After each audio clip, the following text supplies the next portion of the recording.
कुछ कहूँ तुम्हारी कृपा, मोते कछु न बसाए।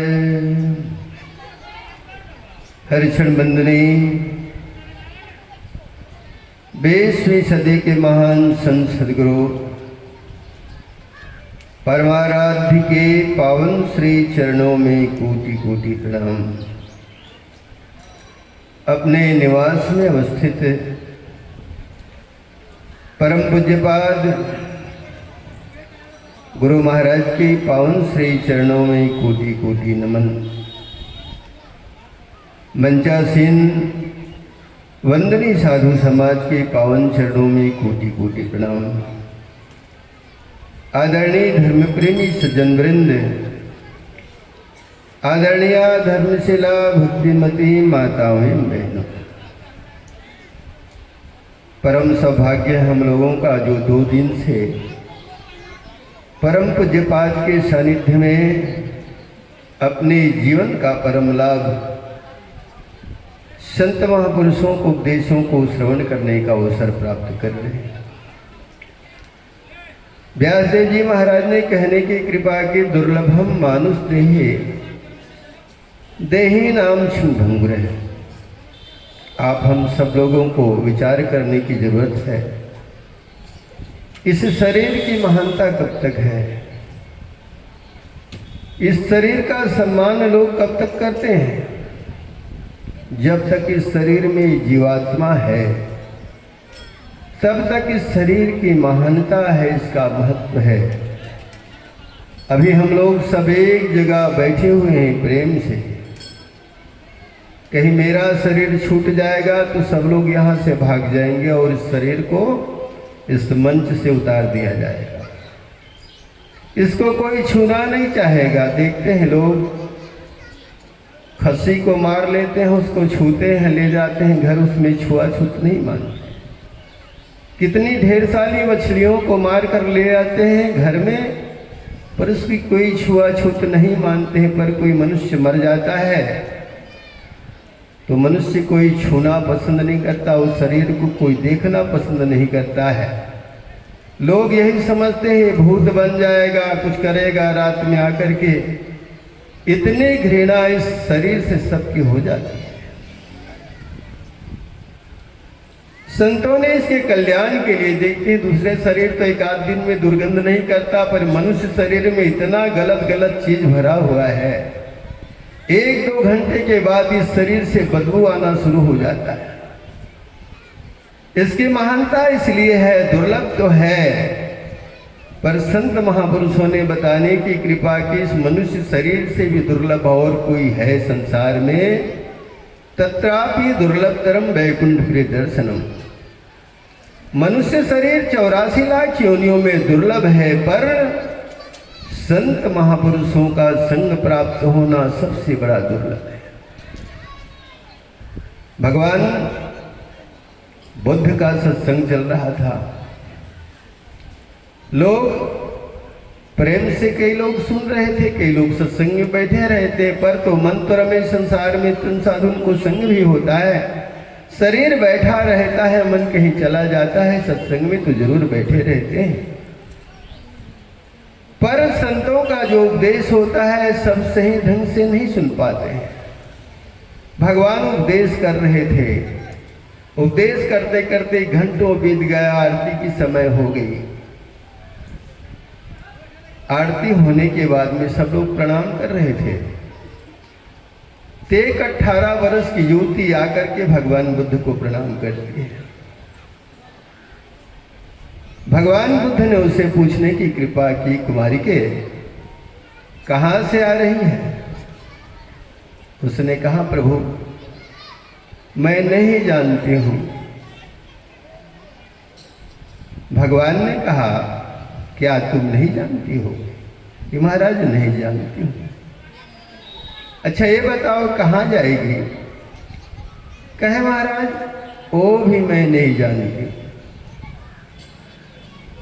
भगवान बुद्ध ने पूछने की कृपा की, कुमारी के मैं जो पूछ रहा हूं उसकी उत्तर तुम सही नहीं दे रही हो। क्या मैं जो पूछ रहा हूं तुम नहीं जानती हो? उस युवती ने कहा महाराज मैं जानती हूं।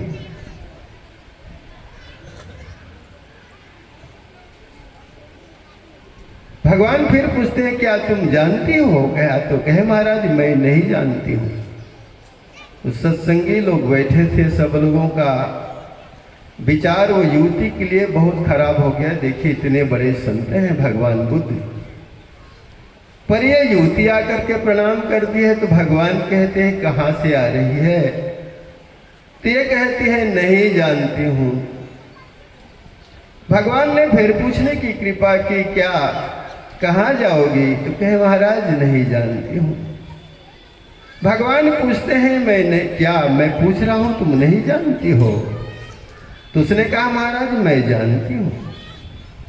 भगवान ने कहा क्या तुम जानती हो? कहा महाराज मैं नहीं जानती हूं।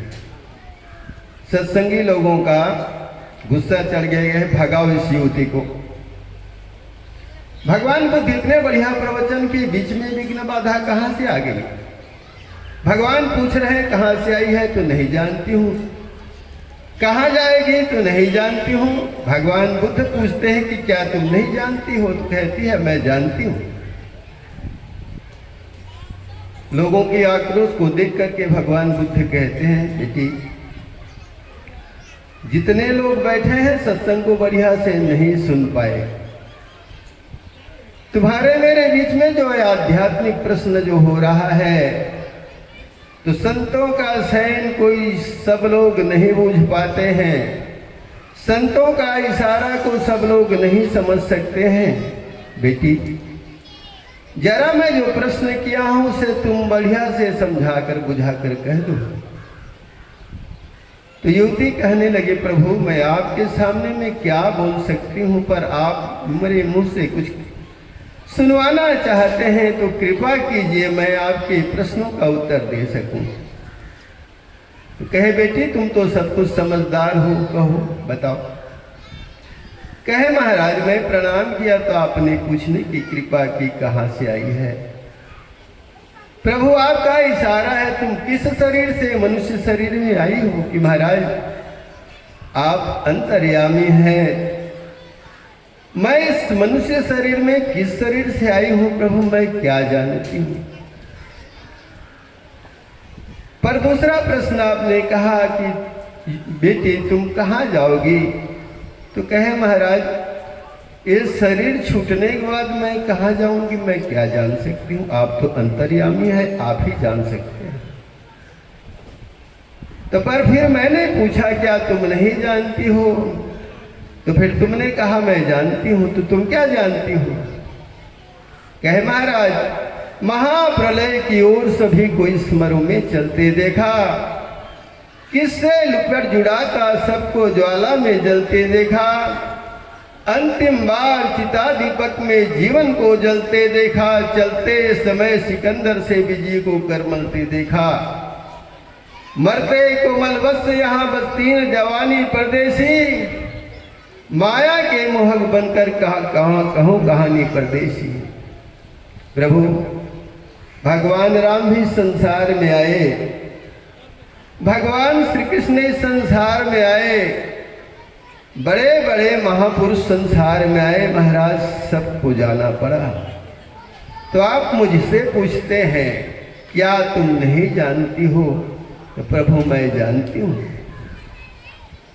सबका शरीर एक दिन छूटेगा, आए हैं सो जाएंगे, राजा रंग फकीर एक सिंहासन चढ़ चले एक बंधे जा जंजीर। तो मनुष्य शरीर की महानता, मनुष्य शरीर की उपादेयता भगवान श्री राम भी जानते हैं कि मुझे संसार से जाना है, पर संसार में कुछ दे करके जाना है। देखते हैं बहुत से राजा महाराजा हमारे भारत में हुए, बहुत बड़े चक्रवर्ती सम्राट हुए। दरभंगा के कामेश्वर सिंह को महाराजा कहा जाता था, पर उनके दरबार में मनुष्य शरीर की महानता, गुरु की महत्ता, संतों की महत्ता ये सब प्रवचन नहीं हुआ। पर मर्यादा पुरुषोत्तम भगवान श्री राम संसार के लोगों को देख करके, क्योंकि अपने मनुष्य शरीर में खुद आए थे, मनुष्य शरीर की उपादेयता क्या है, इसकी महानता क्या है, इसको समझाने के लिए अपने दरबार में बुला करके मनुष्य शरीर की महानता, लोक परलोक को सुधारने के लिए उपदेश भगवान श्री राम ने करने की कृपा की।